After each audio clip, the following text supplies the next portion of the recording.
So let's go to one of our favorite segment, Hollywood Star, where you're trending up.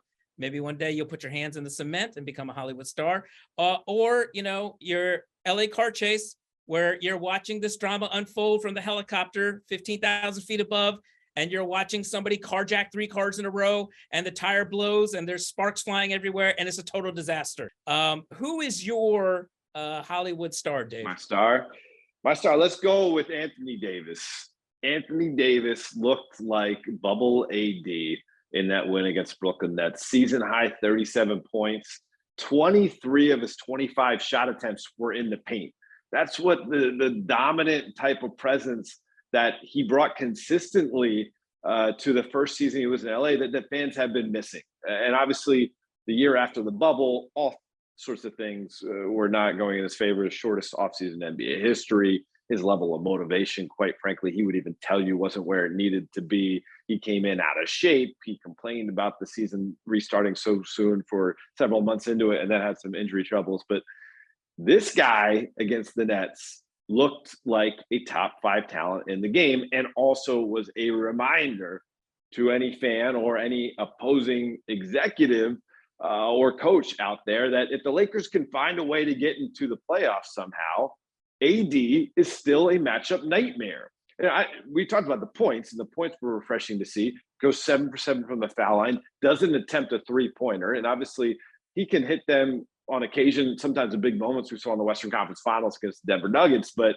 if he is using his ambidextrous touch around the rim, his drop steps, his offensive rebounding ability, he had 10 offensive boards against the Nets. The Nets as a team only had 8 offensive rebounds, just straight dominant, 18 rebounds overall. And he is still an able passer when the ball is moving through him, even more so because he gets a good feel for the game. So Anthony Davis, he's got to keep it up, of course, but wow, what a refreshing sight to see Anthony Davis looking like a dominant, star, quite frankly, a guy who could lead this team out of the wreckage that it's currently in. And I will throw him a bone here. Anthony Davis, a huge Green Bay Packers fan.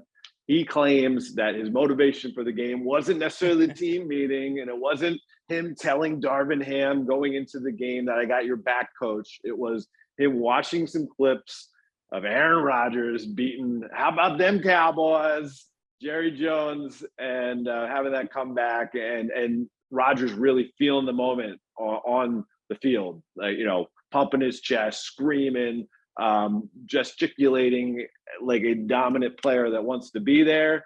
And you saw some of that stuff from Anthony Davis against the Nets, not just dunking it, but hanging on the rim a little bit, kicking his legs up like Shaquille O'Neal. If he can bring some of that mentality moving forward, we'll continue to have his hands in cement on Hollywood Boulevard. Maybe he was, inspired by Christian Watson's 3 touchdowns. The rookie receiver finally coming through. It is so strange that Anthony Davis grew up in Chicago, yet he is a Green Bay Packers fan. But listen, memo to Darvin Ham, get the ball to Anthony Davis and feed the beast. I don't care if you got to play Anthony Davis by himself with 4 other guys and put LeBron James in a different lineup or whatever you have to do to just make sure that the offense goes through Anthony Davis for a long stretch so that he does not get lost in games. Feed him the ball and make it happen. Thanks for watching ESPN on YouTube. For live streaming, sports, and premium content, subscribe to ESPN+.